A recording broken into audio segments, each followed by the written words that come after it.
சென்னை கிழக்கு கடற்கரை சாலையில் உள்ள விஜிபியில் புத்தாண்டு கொண்டாட்ட நிகழ்ச்சியில் கேபிஒய் பாலா கலந்து கொண்டிருந்த நிலையில் தற்போது அங்கு வந்திருக்கக்கூடியவர்களுக்கு அனுமதியானது மறுக்கப்பட்டிருக்கிறது. அண்மை தகவலாக பார்த்துக் கொண்டிருக்கிறோம். கூடுதல் விவரங்களை எமது செய்தியாளர் சக்திவேல் வழங்க கேட்கலாம்.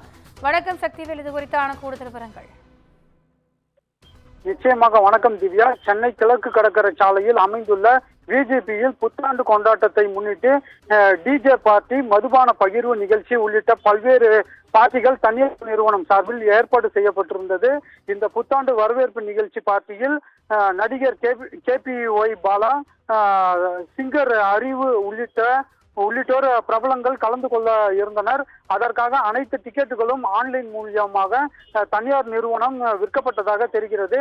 இதில் சுமார் 500 ரூபாய் முதல் 70,000 ரூபாய் வரை டிக்கெட் விற்கப்பட்டுள்ளது. சுமார் 1000க்கும் மேற்பட்டோர், இதில் 500க்கும் மேற்பட்டோர் டிக்கெட்டுகள் இருந்தும் உள்ளே அனுமதிக்கப்படவில்லை என கூறி சாலை மறியல் போராட்டத்திலும் ஈடுபட்டு வருகின்றனர். தற்போது நீலங்கரை போலீசார் அவர்களிடம் பேச்சுவார்த்தையும் நடத்தி வருகின்றனர். இதனால் காவல்துறையினருக்கும் நிகழ்ச்சிக்கு வந்தவர்களுக்கும் இடையே கடும் வாக்குவாதம் ஏற்பட்டுள்ளது. கிழக்கு கடற்கரை சாலையில் அமைந்துள்ள விஜிபி பகுதியில் கடும் போக்குவரத்து நெரிசலும் ஏற்பட்டுள்ளது. திவ்யா, கூடுதல் விவரங்களுக்கு நன்றி சக்திவே.